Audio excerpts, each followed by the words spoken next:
This is CounselCast, part of the Legal Talk Network, and I'm your host, Karin Conroy. When you face a complex case outside your expertise, you bring in a co-counsel for next-level results. When you want to engage, expand, and elevate your firm, you bring in a marketing co-counsel. In this podcast, I bring in marketing experts who each answer one big question to help your firm achieve more. Here's today's guest. Hello, Karin. I'm Kai-Markus Müller. I'm a professor of consumer behavior from Germany. I teach at HFU Business School in the Black Forest. My specialties are the psychology of pricing. By training, I'm a brain scientist. I actually did my PhD in the United States at the National Institutes of Health back in days under George Bush, actually, which was from 2005 to 2009. And I actually defended only in Germany, but all the 4 years I spent in the US at the government doing brain research. After that, I spent 2 years in pricing consulting with the world's leading pricing strategy consultancy, Simon Kucher. And I also worked 8 years as a startup founder where I developed brain research tools to measure the optimal price, where the good advantage is that you cannot cheat the system. So if I have a good service or a good product and I want to price it, and I ask you, what's the best price for that? Well, if you are the right target group, you may actually not tell me what you're really willing to pay. Maybe because simply you don't know or you don't want to tell me. Now, the nice thing about measuring subconscious brain responses, or also another tool I've developed is subconscious reaction time measures. Using such tools, you can actually measure how much people are willing to pay and how much value they assume to a product, or potentially the hourly rate of a lawyer. Oh, cool.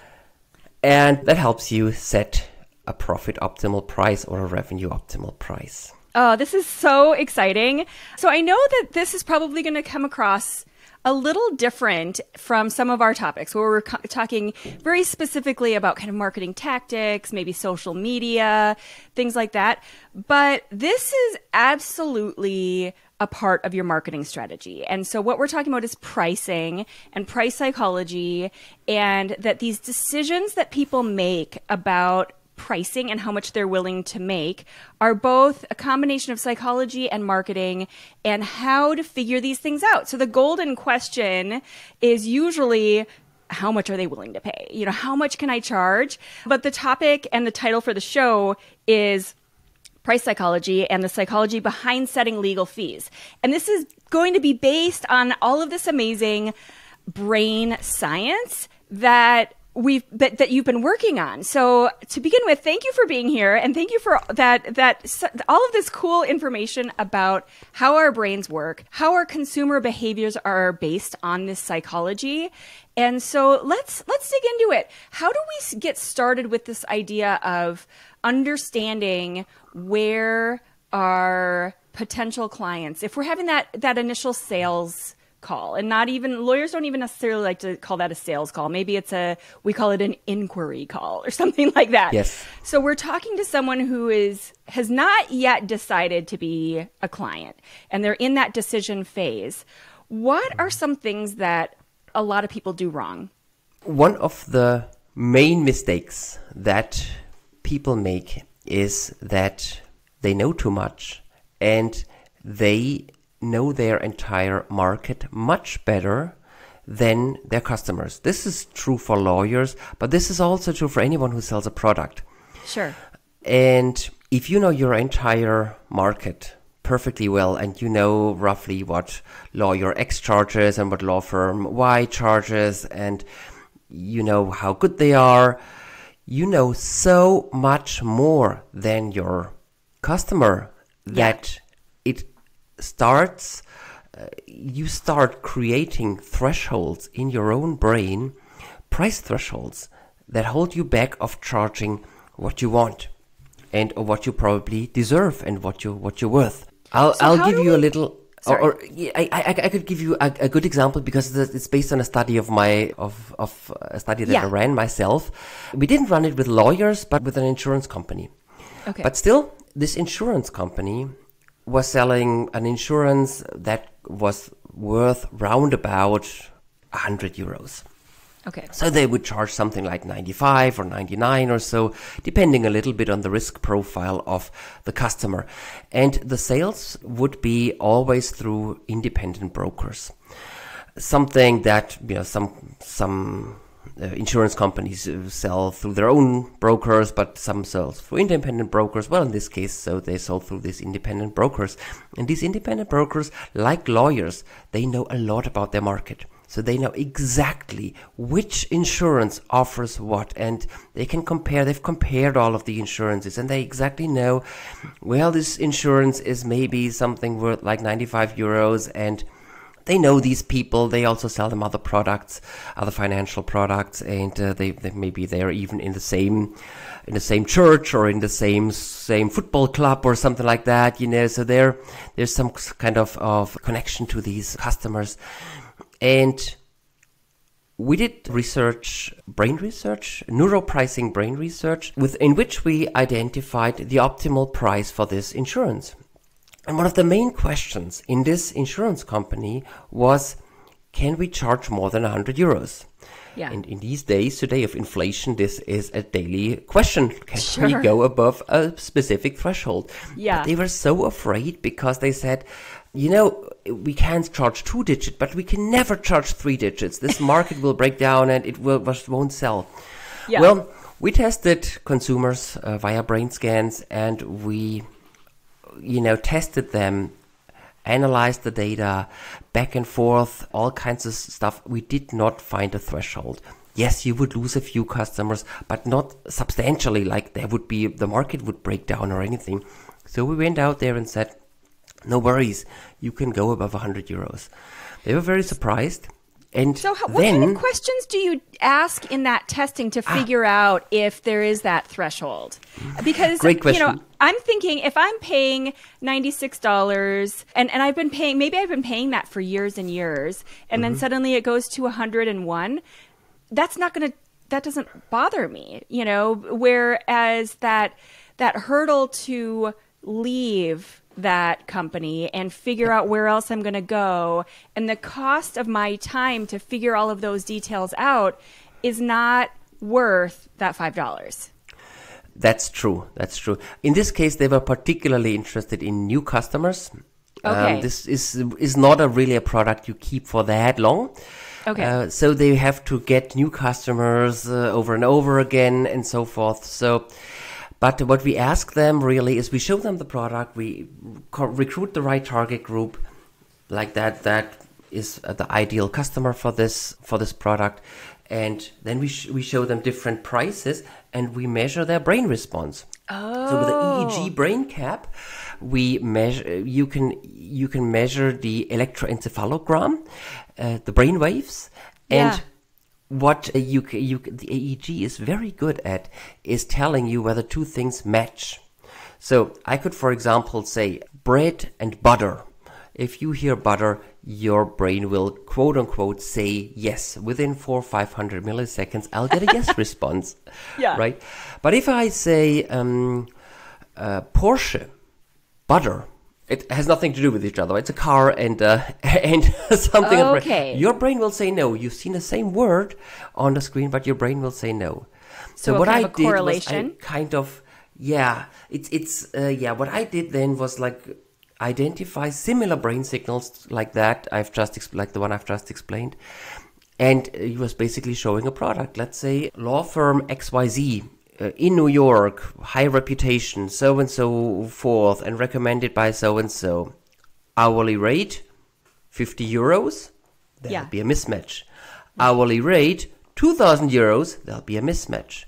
But maybe hourly rate, I don't know, 600 euros. So it would be dollars. Sorry, $600, that's okay. 500. Somewhere there would be a match, right, in the customer's mind, right? So we did that exact same thing. But now comes the really exciting thing. They tested that product in the market, they played around with the IT, and in the end, their despite the fact that I said there is no threshold, there was a threshold. The brokers didn't sell anything above 100 euros. What we did in a second study was we tested the minds of the salespeople. It turns out that the threshold that explained the market data was in the brain of the salespeople. So oh my gosh. it was the salespeople didn't dare to charge what they could charge, right? That is so important. That is such a key point. And this is kind of a lot of things that you hear in some of those mindset coaches and things like this, that it's all in the mind of that salesperson. But this is not that kind of, like, woo-woo kind of. This is based on the science of what's actually happening in the brain when these things go on. So I just wanted to go back real quick, because it sounds like when you're doing these tests, you're not even really asking a question. You're just kind of showing data and information and then measuring what's happening in the brain. So it's not even like they have to respond in language. Is that right? We have to keep the brain engaged. So watch out that we don't just have people fall asleep. So after every price,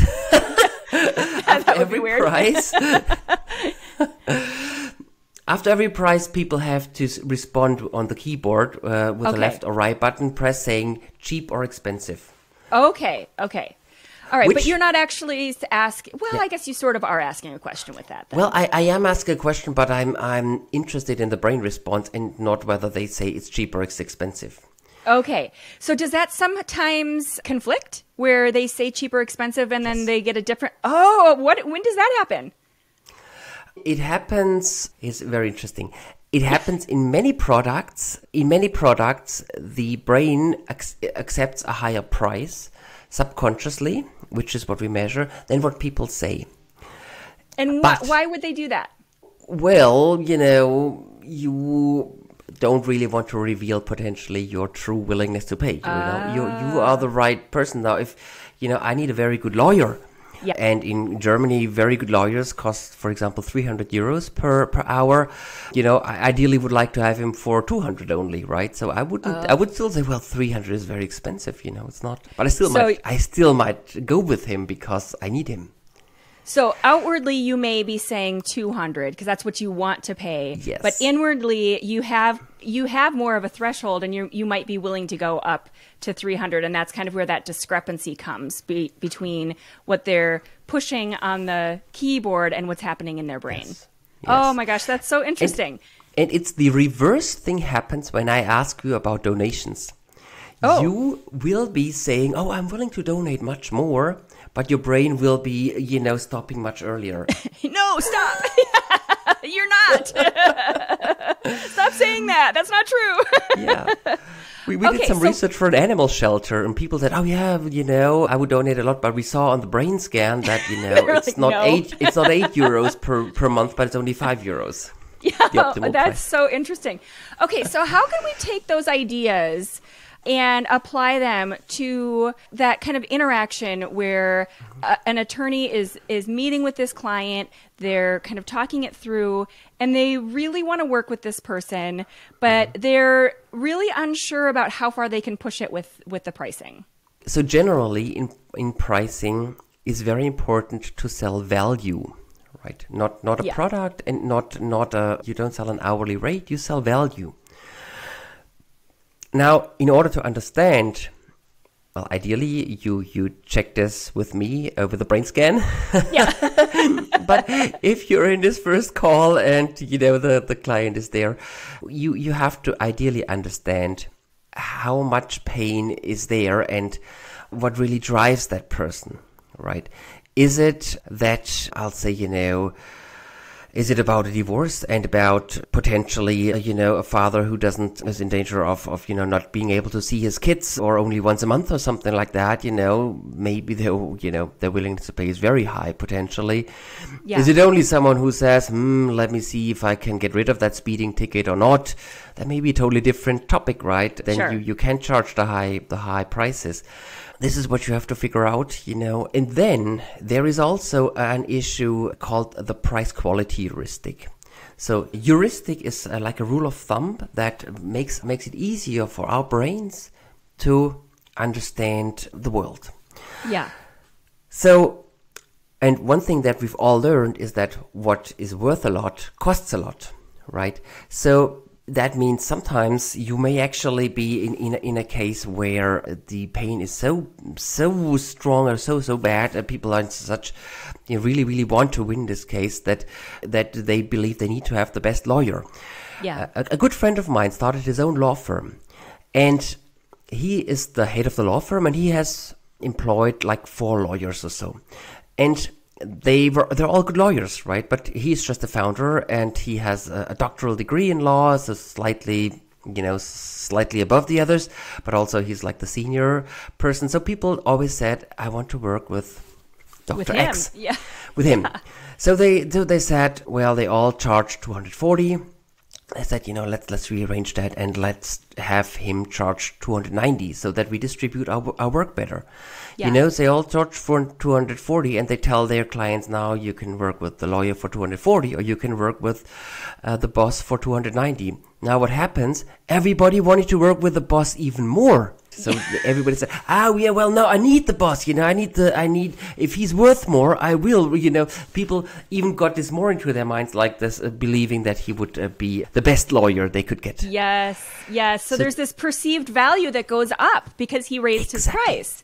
And it's like, I don't know if you have this in Germany, but we will have oftentimes these magazines, and like if you're at a waiting room in a doctor's office or something, and they're actually free where you can just take them if you want, but they always put a price on the outside of the magazine that says, $4 or $5. But that's just to show you that we might have some good stuff in here that you want to read. If we put free, you're not going to pick it up. You're going to think, it's just a bunch of junk.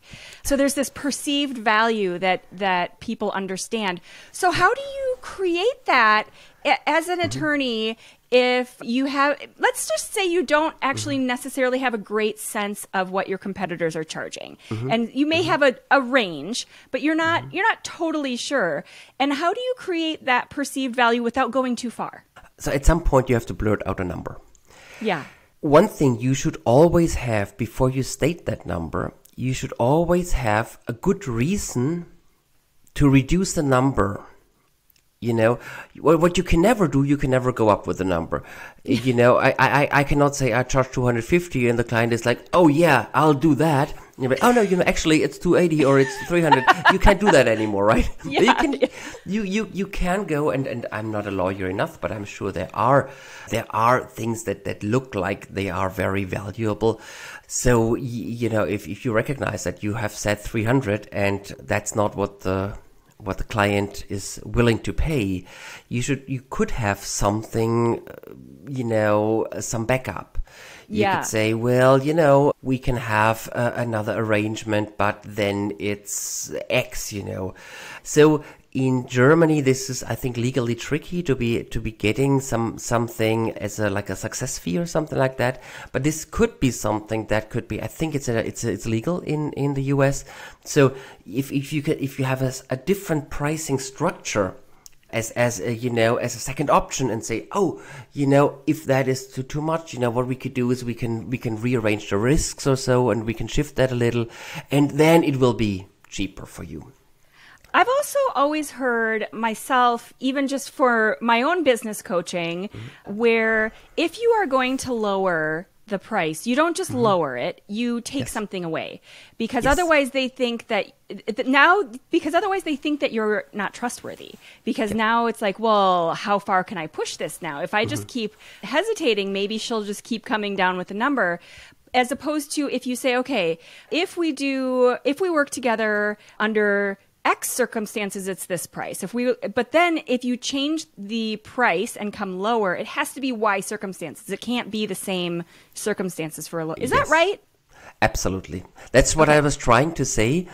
But for you as a coach or for anyone selling a consulting service, it's a bit easier than a lawyer that only works on on an hourly rate. So that's why I was a little trying to actually come up on the fly with something, which is why I said, one thing could be risks. Yeah. But if there are some lawyers that we talk to that have kind of a flat fee. So let's say that is something like the DUI service, and they say, okay, here is our fee, and it's not based on hourly. It's just we're going to do the following 4 things and here's the fee, then if you do feel that need, that kind of pushback from that price, then you can bring it down. But now it has to be 2 or 3 things instead of those 4 things. Yeah. Yes. Okay. That is so exactly what I would recommend. Yeah. Yeah. Because what happens in the brain if you don't do that? Well, basically distrust comes up, right? And people feel cheated over, and I think distrust between a lawyer and a client is a very problematic issue. Yeah. It's not likely that it's going to work out if you start with that feeling of distrust. Yes. So I know in your new book, the new book, by the way, is called The Invisible Game. And we're talking a lot about behavioral economics. And this was one of my favorite topics when I was getting my MBA, and just talking about the psychology of how people make these decisions. And it's not straightforward. I mean, there's some really other awesome books out there that kind of walk you through this decision process. And so I know that you mentioned a lot about this reassurance, trust, and kind of finding these opportunities. So how do we build that reassurance and trust and align that with this conversation about pricing?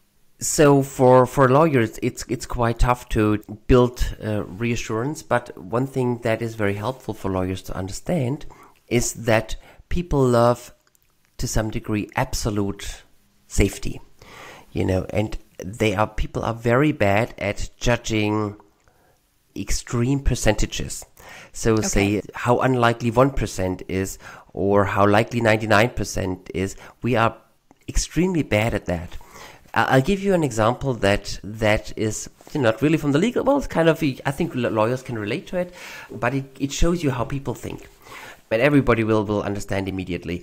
So imagine there's a pesticide, and for 15 of every 10,000 units you sell, there is a harmful reaction. Somebody got hurt, I don't know, it got spilled over a child, or something bad happened, somebody has to go to the hospital really bad, or even has potentially permanent damage.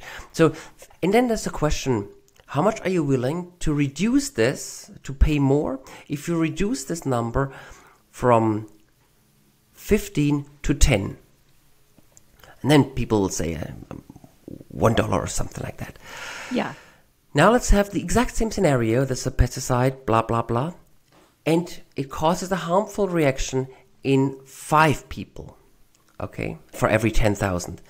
How much are you willing to reduce the risk from 5 to 0? People pay 3 times as much as from 15 to 10. Now think about that. Why is that so irrational? It's because these are 5 lives and five times an instance of a bad incident, right? Why should these first 5 lives be worth less than the last 5 lives? You see that if you can get to some degree absolute safety or certainty, or at least a feeling, you are willing to pay much, much more. Yeah. This is something I think that lawyers really need to understand when they price and when they come up with their pricing scheme, because that is a great example of how humans really irrationally value numbers and how that really plays out in pricing. That actually reminded me, the book I was thinking of a minute ago is Predictably Irrational, and I'm sure that you've read this one a few times over. Yes. But it kind of goes hand in hand with a lot of the things that you're talking about. And in your book, we're diving more into the psychology of pricing and things. But Predictably Irrational talks about how we make decisions broadly and how it's absolutely irrational. Like it looks logical when they lay it out and explain it, but it's not. And we kind of justify our irrationality in these really strange and kind of fun ways. So it's something that's really important to keep in mind as you're going through these experiences in business. And you talk about this in your book. Everyone wants to believe that they're making these pricing decisions totally logically and rationally, but it just isn't the case, right? So going back to this idea of value, because you talked about that before and how people really base their pricing decisions off of value. What are some language ideas or thoughts or ways that we can convey value that gets right in there into those brain responses? I think one of the strongest concepts we need to understand is anchoring. Okay. So anchoring means that we adjust our numerical perception, for example, the perception of a price, according to comparisons. Yes. So if you say, okay, let's take this thing. Let's say there is a legal fight over a real estate, right, which is potentially worth $1 million, right? And then you compare that to a legal fee of $300 per hour. It's not much, right? So that's how you should frame it, right? If you, of course, say, yeah, I'm sorry, you only make $80 an hour and I make 300, that is the wrong anchor, right? So you make the wrong comparison. But if you say, look, this is about your real estate. It's about, $1 million or more. What is 300 euros an hour or $300 an hour? That is, then you put it in the right context. And that is the thing, that the value is not something that is hardwired. The value can be changed. You can change the value of your services just simply by comparing it to whatever comparison suits your goals. Oh, that's so good. I know there was this example, and the author of Predictably Irrational wrote 2 books, so I can't remember if it was in Predictably Irrational or the other one. But the way he described it is there was this magazine subscription, and he said, okay, if you have price A and price C, and you just look at A and it's, let's say $20, and you look at C and it's, you get the year plus you get, some extra little tote bag or something like that. But you don't have anything to relate that to. If you slide in price B, which is it's kind of this giveaway, throwaway price. And people can look at it and say, price B makes no sense. Price B is 1 month plus the tote bag, where you get price B for the same as price C. All of a sudden, price B now makes price C look really good. So you have this decoy price, I think is what they called it. Exactly. And the decoy price, you have no intention of selling. It's this price where you put it in there to kind of boost up price C so that that one looks good. And they have what you're describing as that anchor. And so then now all of a sudden it's like, oh, well, of course that makes sense because I've got B over there that doesn't make sense. Yes. Yeah, I love that example. So that could be, I was just trying to come up with an example of a legal service. So maybe a lawyer has 2 things that they are discussing with a client. Let's say the company does their intellectual property, their brands and stuff with the lawyer, and they can also do their imprint and making sure that everything on their IT and media stuff is legally fine, right? So there's a lawyer offering those 2 things which are somewhat related, and he can make money on both of these issues. So what they could say is well, we'll take a yearly fee for the branding, and we'll take a yearly fee for the internet for your media law. So you take only the branding. We'll take care of your brands. It's $10,000 a year. And we'll only take care of the internet, legal disclaimers. It's $8,000. But if you do them both, it is 12,000. It will suddenly be, so both of these single ones are somewhat decoys because they're very badly priced, and doing both of them is obviously a great deal. Right. But they're badly priced in a strategic way because you don't really want to sell either of them individually. You're looking for the bundled price.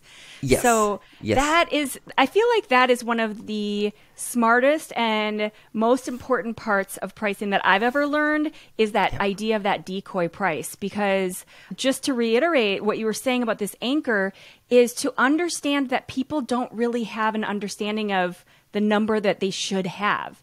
And so what you were saying earlier is they may be coming into this conversation, they clearly have less information than you. But a lot of lawyers assume that they also know what all the competition is selling for, but they probably don't. And so they're coming in with less information. And so you're helping them through that decision by giving them these decoy prices and saying, okay, let's just push you towards that bundled price, which is where we want you to be. Yes, exactly. That is sometimes a good help. Yeah, and you have to keep in mind whoever decides for that oftentimes is happy with that decision. Yes. You know, if you design a choice architecture that makes it very hard for people to make a decision, they'll keep thinking about that. Oh, did I do the right thing? And was it wrong? Maybe I should have done it differently. You know, if it's a clear decision, you make it easy for them, they will like this. Yeah, actually. That idea of decision fatigue, I feel like we could do a whole other show on that topic alone. But you probably don't have this grocery store there, but it's called Trader Joe's. And this is one of the main reasons that I shop at Trader. Oh, well, you spend time in the U.S., so you may be familiar with Trader Joe's. Yeah, I know but Trader Joe's. This is one of the main reasons I shop there is because I walk into the aisle of Trader Joe's and there is one type of Cheerios. There is one type of this. There is one type of each category, as opposed to these massive, huge aisles that you see where you have 12 types of every single thing. And just going through the process of making those choices on a weekly basis for groceries is exhausting, as opposed to Trader Joe's, where I just tick, tick, tick, go right through, and it's so much easier, and my brain feels lighter because of that. Yes. And so I feel like if you can provide that kind of a straightforward, understandable, easy decision where they also feel good about it, you're starting in a really good place with that potential client. What you need to understand about the human mind is that people love to think they are in charge, but they don't want to be in charge. They don't want to be in charge of their own decisions. It's way too complicated. It's way too hard, right? Yeah. But they like to think they have made a decision. So, and that is why a good choice architecture in your proposal is crucial and is critical to success, right? If you only give them one thing, they can't really think, I couldn't make a decision, right? They're not in control. And then they're not in control, and, you know, they didn't commit to it as much, right? But if they say, oh, I made this decision, I commit to it, you know? Yes. You have a different decision process, and that is important, but don't make it hard. And this is something that any business in this world has problems understanding, making up offers that are not attractive. Like, why should we make up an offer that's not attractive? Let's leave it out, right? And when I sometimes talk to big companies or so, it's very hard for them to say, even the salespeople might understand it, but then R&D might not understand it. Why shall we help you design an offer that is suboptimal? You know, but it is important. It is so critical for winning a deal. It's true for lawyers. It's true for B2B businesses. It's for anyone. For any kind of human. This is the way our brain works. And so it's not going to be different from one kind of human to the other. This is how our brain works through that decision process. So, okay, awesome. It is time for the book review. And I know you have a good one, and no one else has recommended this, so I'm excited about this. So, Kai, what is the book that you have to add to the library today? So, it's Noise, written by Cass Sunstein, Olivier, I forgot his last name, but anyway, and Nobel Prize winner Daniel Kahneman. And I really recommend this to anyone working in the legal system, because it introduces some very important statistical concepts. And by the way, I teach statistics in the second semester for my undergrads, so I know how important that is. No, you shouldn't. I bet that's fun. You should be sorry for them, not for me. Okay. I'm sorry to them. I'll make them listen to this here. So anyway, what is so cool is that there is variance. There's variance in decisions. And there is variance across people, and there is also variance within people. And that is so important to understand, that because there are oftentimes there's variance between judges' decisions, right? But not just between judges' decisions, also within a judge. You know, a judge may decide on one day like this and on the other day like that. Yeah. And there is so much psychology going on in the courtroom, and so many cases are not completely 100% clear. If it's 100% clear, it's clear, it's whatever. But if it's unclear, you know, there is so much psychology going on that you really need to understand that, and not just trust the hard law, but also understand that humans' minds can be changed and can be convinced, and that depends on how you present the stuff, you know, how you wrap up the package, you know, and I think that's sometimes more important than the package itself.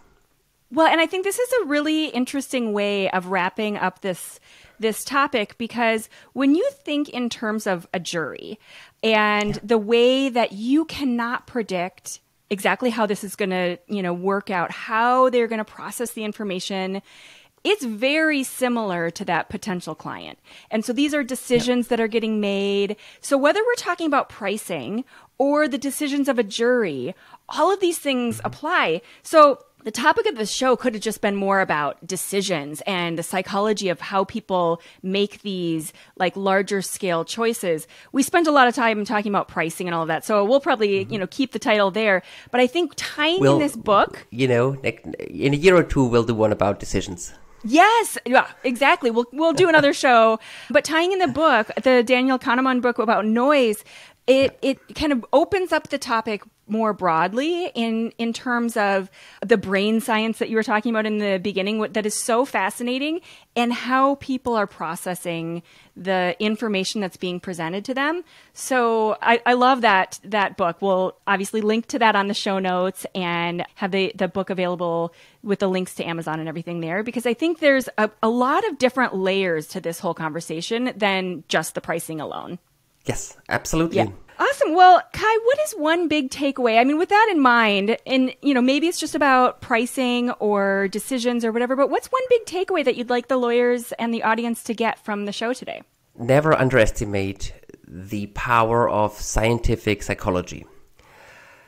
I'm not talking about woo-woo psychology, what, self-proclaimed healers or whatever are talking about. As you've heard, probably I'm a real brain scientist and a statistician teaching statistics. So I'm very much into the real science, and I think the real science is based on hard facts and on very good analyses, and it's just to a big degree underutilized.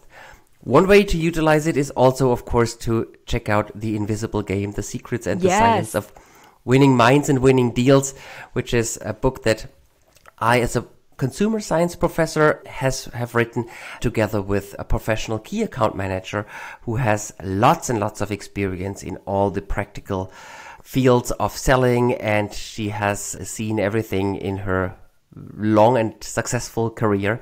So we make up a very interesting team. And if you want to know more, there's also, it's actually, while it's, written by someone coming from B2B, it is actually perfectly designed for people like lawyers, architects, graphics designers, whatever, everyone who has to sell a service or a product to other businesses. Yeah. Well, and I think what's important to remember is just to kind of circle back to that, and the early mention that you talked about in that study that you were doing, the limitation was not on those clients or customers. It was on the salespeople. So recognize that those hypothetical limitations you're putting on your own pricing are invisible things happening inside your head. And so we'll definitely link to your book and obviously the book that you mentioned as well. But thank you so much for being here. This was such an awesome conversation. It was super interesting, but really helpful too. So thanks again. Yes, thank you, Karin, for having me. This was great. And anyone who is interested in following me, link in with me, follow me on LinkedIn. That's basically where I'm active. Or check out my website, Kai-MarkusMüller.com. Thanks. Awesome. Thank you for listening to this episode of the CounselCast podcast. Be sure to visit our website at counsel-cast.com for the resources mentioned on the episode and to give us your feedback. If you enjoyed this episode, I would appreciate if you could rate and review the podcast on Apple and subscribe to your favorite podcast platform. See you on the next one.